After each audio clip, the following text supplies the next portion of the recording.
mengolah keuangan itu ternyata nggak butuh hanya pinter aja.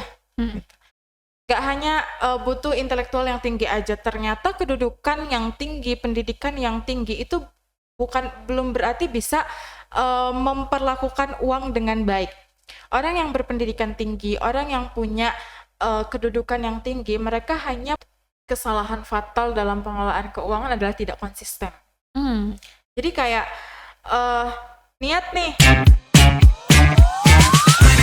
Assalamualaikum warahmatullahi wabarakatuh. Kembali lagi di podcast Sukri and the Gang bersama saya Siti Aminah. Kali ini kita akan berbincang hangat mengenai pengelolaan keuangan, manajemen keuangan. Bagi kalian yang masih merasa uang hanya datang untuk pergi, yang masih seram lihat isi dompet karena isinya Kapten Patimura yang lagi nyodorin golok, yang masih berharap andaikan dompetku bisa isi ulang, kalian harus banget nonton ini karena kita akan membahas mengenai pengelolaan keuangan yang sehat seperti apa. Bersama narasumber yang sangat luar biasa, Kak Intan. Halo Kak Aminah. Halo, gimana kabar? Kabar baik Kak Aminah. Kak Aminah apa kabar? Alhamdulillah saya baik, selalu dalam lindungan Allah. Semoga kita semua selalu dalam lindungan Allah. Amin, amin, amin. Terima kasih Kak Intan sudah bersedia nih hari ini kita akan bincang-bincang mengenai pengelolaan keuangan, manajemen keuangan. Karena ya Kak Intan ini tuh sangat penting banget sih untuk anak muda, untuk kita tentunya. Apa sih Kak Intan, gimana nih pengelolaan keuangan ini menurut Kak Intan? Iya, berbicara soal keuangan, mengelola keuangan gitu ya. Uang tuh apa-apa sekarang butuh uang gak sih? Iya. Katanya hidup di dunia ini ya butuh uang gitu ya. Dan mengelola keuangan itu ya susah-susah gampang sebenarnya. Jadi wajib juga kan ya? Iya. Kalau butuh uang. Iya. Ya enggak juga sih, enggak semuanya butuh uang, tapi ya ternyata uang juga dibutuhkan gak sih? Iya. Kayak gitu ya. Setuju aku, karena aku juga gitu. Iya. Butuh uang. Butuh uang gitu. Tapi ngomong-ngomong soal mengolah keuangan, ini sebenarnya lumayan berat juga buat dibahas karena belum tentu saya pribadi sudah implementasikan dengan baik pengelolaan uang ini gitu. Apalagi kita kaum perempuan ya.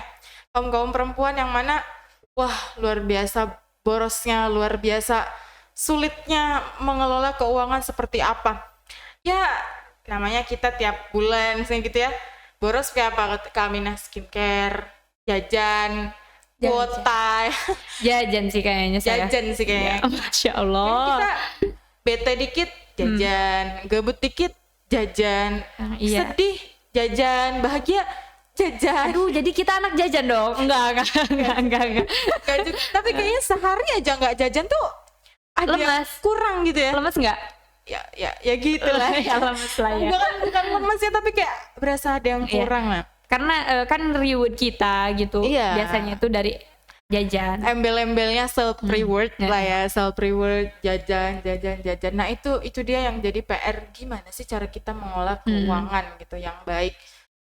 Nah ini tuh susah gampang sebenarnya. Saya pernah baca satu buku tentang, judulnya tuh Psychology of Money, karyanya Molen Harley kalau tidak salah ya.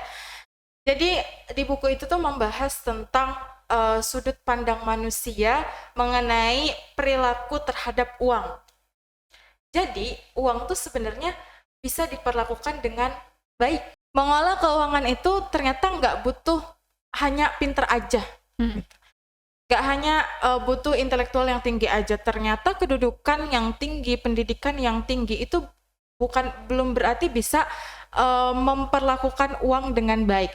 Orang yang berpendidikan tinggi, orang yang punya kedudukan yang tinggi, mereka hanya punya kebebasan dalam finansial. Tapi bukan berarti mereka sudah bisa mengelola keuangan dengan baik, memperlakukan uang dengan baik. Sebetulnya nggak harus kaya untuk bisa nabung kan? Sebenarnya nggak harus punya banyak uang dulu untuk bisa untuk bisa nge-keep untuk bisa sadar gitu ya. Setiap orang tuh bisa nabung, dan nabung tuh nggak harus langsung berjuta-juta, nggak harus langsung beratus-ratus gitu ya.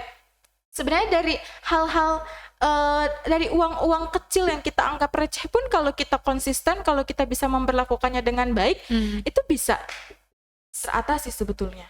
Harus ada tujuan dulu. Harus ada tujuannya dulu sebetulnya. Uang tuh mau bagaimana gitu, dan memang harus dikelola gitu. Sebagai anak muda kan kita tuh banyak keinginan sebenarnya. Nanti saya di bulan ini pokoknya saya mau kursus ini, saya butuh uang segini. Nah, itu tuh baru bisa nabung sebenarnya. Gitu sih. Nah, itu tipsnya. Jadi kalau dari saya nih, gimana sih caranya mengelola keuangan? Kalau tips dari saya yang pertama, budgeting. Nah, sebelum kita budgeting, kita juga harus bisa mengidentifikasi dulu, mengidentifikasi income dan outcome kita setiap bulannya berapa. Karena kan kondisi keuangan setiap orang tuh pasti berbeda-beda, dan kebutuhan setiap orang tuh berbeda-beda. Nggak bisa disamaratakan, saya pegang prinsip ini lalu diikuti oleh semua teman-teman, nggak bisa. Nah, di budgeting ini juga kita harus selalu cek track kita, track per bulannya kita itu uang tuh dikeluarin buat apa aja sih? Buat belanja apa aja sih? Buat ngapain aja sih? Buat biaya apa aja sih? Itu harus selalu dicek. Karena apa? Untuk bahan evaluasi bulan depannya gitu. Karena tanpa sadar, kita tuh mengeluarkan uang tuh kadang banyak gak kerasanya. Bener gak? Bener. Ngerasa gak Kak Bina? Kadang ngeluarin uang tuh, apalagi uang receh-receh kadang ya, gak kerasa, oh ya udahlah gitu. Oh ya udahlah. Mungkin kalau masih bentuk lembaran pink gitu, lembaran merah-merah masih kelihatan ya Kak Aminah ya. Iya. Masih bisa ngekip, wah ada sekian. Tapi yang receh-receh biasanya tuh kalau udah jadi receh itu biasanya susah ya Kak Aminah. Susah, apalagi sekarang itu ada QRIS kan. Jadi kayak belanja tinggal scan. Kayak pas lihat saldo, loh kok gitu. Kok ada yang hilang gitu nomornya. Itu dia gitu. Apalagi kita kayak cashless, semua uang ada di handphone. Betul. Ada di handphone, udah nggak lagi bawa dompet. Setiap belanja kemana-mana, oh ya udah, karena kita nggak ngerasa ngeluarin uang, jadi nggak ngerasa kita udah boros sebetulnya gitu ya. Apalagi kayak mampir ke aplikasi belanja ya kan, ke aplikasi Oren gitu ya, udah nyetok keranjang dari tanggal tua gitu, dicek out tanggal muda gitu kan. Itu harapan yang mudah-mudahan terrealisasi itu. Iya, dengan sistem yang bukan lagi COD, udahlah transfer aja lah biar cepet gitu kan, cashless gitu kan. Iya benar. Ya baik juga sebenarnya cashless mempermudah, tapi ya nggak baiknya tuh ternyata cepet jebol juga kita ya kalau kita nggak sadar sebetulnya. Dan hal-hal kecil yang kita tanpa sadari gitu, ya udahlah kita megang uang, misalnya uang receh, ya udahlah buat jajan sehari-hari, ya udah setiap hari kita beli seblak, ya semacamnya lah ya, jajan ya kan, kita nggak kerasa tuh ngeluarin uang, maksudnya cuma 10.000, 15.000, itu kalau kita hitung-hitung satu bulan kita sudah mengeluarkan berapa itu untuk beli seblak aja. Betul. Itu baru satu item. Iya betul. Belum lagi kita beli mau ininya lah, mau minumnya lah, beli boba lah, beli ini, wah cewek emang luar biasa ternyata ya. Iya. Luar biasa. Kadang juga kita nggak sadar banyak mengikuti nafsu, banyak mengikuti kemauan bukan kebutuhan. Kadang nggak butuh-butuh banget, cuman kayak ngeliat karena lucu beli, ya nggak sih? Perempuan tuh kadang kalau udah nggak sadar gitu, cuman karena ya estetik ya beli. Susah sih Kak mengendalikan nafsu itu. Jahadatun nafsi. Padahal tuh nggak butuh-butuh banget kan. Iya nah, sih. Itu budgeting tuh pentingnya budgeting tuh. Budgeting berarti kayak untuk yang pemula nih mau mengelola budget dulu guys. Tips yang pertama tuh tadi budgeting. Yang kedua tuh ada menabung. Nabung juga kita harus jelas nabungnya untuk apa. Karena nih logikanya nih, kita nabung aja asal nabung. Oke, setiap hari aku mau nabung 10.000 misalkan nabung. Oke. One day kamu nggak punya uang. Kamu nggak punya uang, ya gimana sih, kita lagi nggak punya uang, terus tahu kita megang uang banyak nih hasil nabung dari berbulan-bulan lalu, ya udah asal pakai aja kan, karena kita nggak ada tujuannya sebetulnya nabungnya buat apa. Kalau kita nabung udah ada tujuan misalnya gini, oke, saya nge-keep, misalnya setiap bulan nih kita punya gaji sekian, ya kita keep uang buat nabung. Yang pertama buat dana darurat, tabungin. Pokoknya apapun hal-hal darurat yang terjadi, misalkan entah apalah ya, namanya juga dana darurat, ya udah ada di tabungan itu. ambil di tabungan itu. Yang kedua adalah dana masa depan. Dana masa depan tuh misalnya kita punya keinginan, misalkan nanti bulan Januari pengen kursus bahasa Inggris, kita harus ngumpulin dana uang sekian. Atau misalkan tahun depan saya mau umroh, saya harus punya uang sekian, nabung dari sekian tahun misalnya gitu ya. Kan udah ada tujuannya tuh, gak mungkin kan kita colek-colek asal colek aja, gak mungkin kalau emang nggak sesuai dengan tujuannya, karena kan kita udah ngebagi-bagi kan. Lalu ada nabung untuk apa gitu, untuk keperluan lain, untuk apa, kita harus tahu dulu tujuan nabungnya tuh untuk apa, biar jelas ketika nanti kita nggak punya uang, kita nggak asal comot uang mana gitu, uang mana yang bakal kita comot, karena udah ada tujuannya. Dan biasanya kalau kita nabung dan punya tujuan itu bisa lebih semangat sih kalau bagi saya ya, karena mau nggak mau kita terpaksa dulu, terpaksa kan, ya udahlah, ya mau gimana lagi, kalau saya nggak nabung ya saya nggak bakal mencapai itu dong, kapan dong kesampaiannya gitu kan. Ya mau nggak mau pasti nabung dong, ngekip, namanya juga butuh kan, butuh harus. Atau misal buat bayar kuliah nih, buat bayar kuliah harus kan, gak ada intervensi kan, nggak bisa kan, ya udah rapel aja lah gitu kan, nggak. Jadi mau nggak mau kita harus nabung buat bayar kuliah. Ya udah dari 6 bulan lalu misalkan kita yaudah nyisihin uang sekian, nggak mungkin tuh kita colek-colek kalau emang nggak bener-bener darurat dan dana darurat kita habis, nggak. Jadi harus ada tujuannya, itu yang pertama. Nabung tuh harus punya tujuan dan harus dibeda-bedakan tuh. Kita harus tetap ngekip tuh Kak, ngekip uang darurat tetap harus ada ternyata, karena setiap harinya kalau memang kita lagi nggak megang-megang uang banget dan butuh, itu kita bisa, uang darurat itu ternyata penting. Dan jangan lupa uang-uang buat keinginan-keinginan kita ya untuk hanya sekedar self reward dan sebagainya lah ya. Kadang kan uang yang kita keep untuk disisakan 1 bulan nih misalkan dari uang gaji sekian tuh setengahnya kita tabung, setengahnya kita pegang buat 1 bulan. Kadang kan memang gak kerasanya itu gitu ya. Ya itu. Yang kedua tuh itu nabung. Yang ketiga tuh harus tahu prioritas. Misal kamu punya utang, kamu harus memprioritaskan dulu utang kamu. Jadi kayak misalkan nih bulan ini belum bisa ke tambal gitu, belum bisa kebayar utangnya, berarti kamu harus memprioritaskan, kamu nabung dulu buat utang kamu gitu. Jadi harus bisa memprioritaskan dulu, dana ini untuk apa, uang ini untuk apa. Nah itu kalau tips-tips dari saya tuh, pertama budgeting, yang kedua nabung, sama yang ketiga tuh harus tahu dulu prioritas. Aku tambahin ya yang keempat, boleh? Hindari menghutang. Karena hutang itu sebab dari semua masalah uang ya. Jadi ketika kita punya hutang itu mau nabung aja susah, karena kayak misalkan udah punya hutang terus kita gajian kayak tutup lobang kali lobang nggak sih? Iya. Jadi yang banyak banget kan anak muda yang di dompet tinggal 50.000 lagi tapi gajian 2 minggu lagi. Pasti itu apa yang kamu perbuat karena, dengan uang gitu. Karena kebanyakan hedonnya kita terlalu sering membandingkan diri kita dengan orang lain gitu, terlalu latah itu tadi. Latah kita tuh kadang beli gitu. Kadang kayak wah, apalagi ya balik lagi ke perempuan. Ya karena saya perempuan, yang kita mau ngebahasnya perempuan gitu ya, yang lagi ngebahas tuh perempuan. Nah, perempuan nih, lihat di sosial media ada skincare baru yang baru lagi hype nih. Oke, brand baru, mencerahkan, bla bla bla bla bla bla. Latah nggak beli? Latah nggak beli? Beli karena apa? Karena untuk perawatan diri, kayaknya oke juga. Pasti selalu begitu. Ada parfum nih. Wih keren, parfumnya tahan lama, 7 hari 7 malam, wanginya masih ada, masih nempel, pasti tergiur nggak untuk beli? Tergiur. Nah itu tuh kadang terlalu latah juga, ya boleh, karena kita terlalu mengikuti kan. Apalagi untuk teman-teman biasanya remaja-remaja sekarang kan kayak OOTD nih, tahun ini stylenya ini, bulan ini misalkan stylesnya ini gitu ya. Itu tuh terlalu latah. Apalagi kayak ngikut-ngikut tren-tren di sosial media ya kan, yang sebetulnya nggak perlu amat kita ikuti gitu. Tapi ya karena kebiasaan dan gengsi kali ya. Karena gengsi akhirnya menciptakan hedon. Jadi nggak sebanding tuh isi dompet dan gaya tuh, jadi nggak sebanding. Nah itu yang bahaya tuh itu Kak.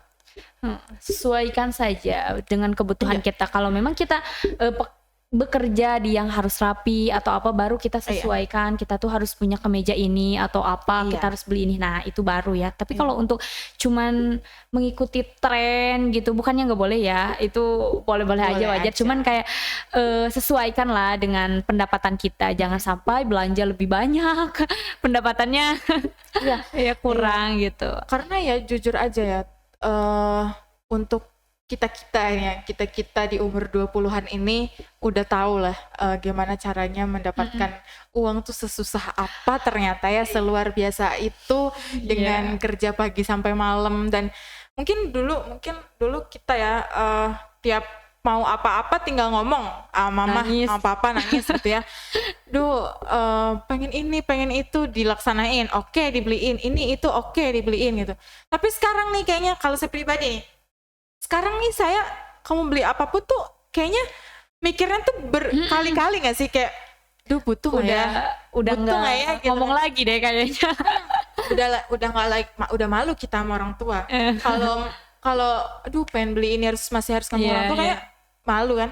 Jadi kayak karena kita udah ngerasain dapat uang sendiri misalnya, kayaknya mau beli apa-apa tuh duh butuh nggak ya gitu, mikirnya wah berkali-kali banget. Walaupun memang kadang kita juga loss, kita juga ya udahlah gitu kan, mau nggak mau kita butuh gitu. Kita butuh misalkan beli skincare lah, beli inilah, beli itu ya. Jujur kalau saya pribadi memang pengeluaran per bulan sepertinya yang paling banyak tuh ya untuk kuota ya, pasti kuota ya tergantung sih. Kalau misalnya memang saya lagi ada di tempat-tempat yang memang ada wifi ya irit sebetulnya. Tapi kalau misalkan di luar lagi di mana ya sebetulnya ya butuh banget. Wajar aja sih, kita kan Gen Z ya. Nggak bisa ya kayaknya kalau tanpa ini gitu. Terus skincare juga untuk para perempuan, wah itu kayaknya ya namanya juga untuk perawatan diri. Buat perempuan itu investasi ya. Kesehatan juga Kak. Iya, merawat diri itu investasi untuk kaum hawa. Karena bukan lagi untuk pamer-pamer sebetulnya ya. Saya mau pamer gimana nih, saya udah saya tutupin juga, bukan berarti wah Kak Intan mah enak gitu ya, nggak perlu pakai bedak, nggak perlu pakai lipstick, nggak perlu pakai skincare, nggak mandi juga nggak kelihatan gitu kan ya. Tapi kan beda lagi dengan mindset saya tetap harus menjaga diri saya tetap harus merawat diri saya, karena ini investasi untuk masa depan saya nanti, untuk pasangan saya nanti gitu. Nggak mungkin kan nanti saya ketemu pasangan saya dengan keadaan saya yang tidak merawat diri, kan nggak baik juga gitu. Calon pasangannya gitu. Jadi kayak saya kirain ada ya belum ada, masih jomblo pisabilillah ya. Masya Allah, mudah-mudahan jadi kayak selalu pisabilillah, amin semoga istiqomah gitu ya, semoga dimanapun gitu ya. Aduh jadi ke jomblo nih. Iya, jadi kayak tetap setertutup apapun, contohnya saya setertutup apapun, merawat diri tuh harus, karena memang kewajiban. Kita dititipkan raga ini, kita dititipkan fisik ini oleh Allah, itu memang untuk dijaga dan untuk dirawat gitu ya, untuk dirawat. Walaupun memang ya masih menyesuaikan dengan budget juga gitu kan. Ya itu kan bentuk syukur juga, bentuk syukur dan bentuk self love juga yang dikasih ya gitu, dengan memanfaatkannya. Iya, jadi ya begitu.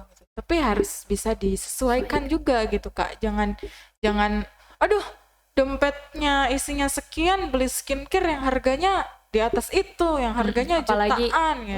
Ngutang itu jangan banget ya guys, jangan ngutang, nggak boleh gitu ya. Itu sih Kak.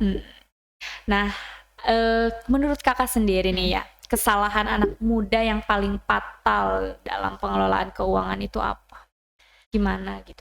Kesalahan fatal dalam pengelolaan keuangan adalah tidak konsisten.